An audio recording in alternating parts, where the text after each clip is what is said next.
СДСМ прогласи победа на изборите. ВМРО ДПМН најави дека ќе се обиде да обезбеди мнозинство за формирање на влада.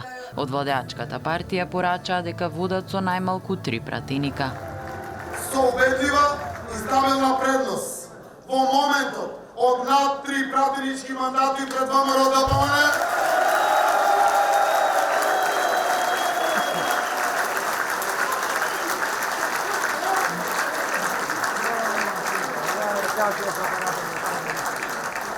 со предност во моментот од над 3 пратенички мандати пред ВМРО ДПМН, со можност за 1 или 2 уште повеќе,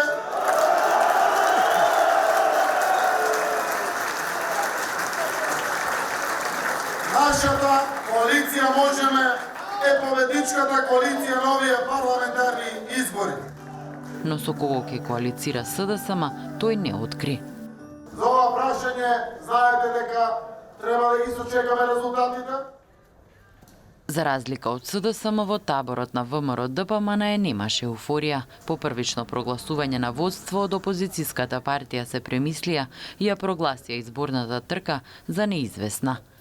ВМРО ДПМН влегува во трка за составување на мнозинство за нова влада, затоа што постојната е истрошена и време е за промени.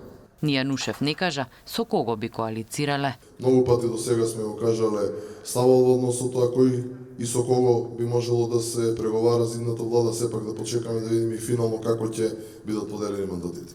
Во дворот на ВМРО ДПМН сепак прославуваа од општинската организација Центар на СДСМ. Кој колку мандати освоил ќе се знае по пресметките на Државната изборна комисија.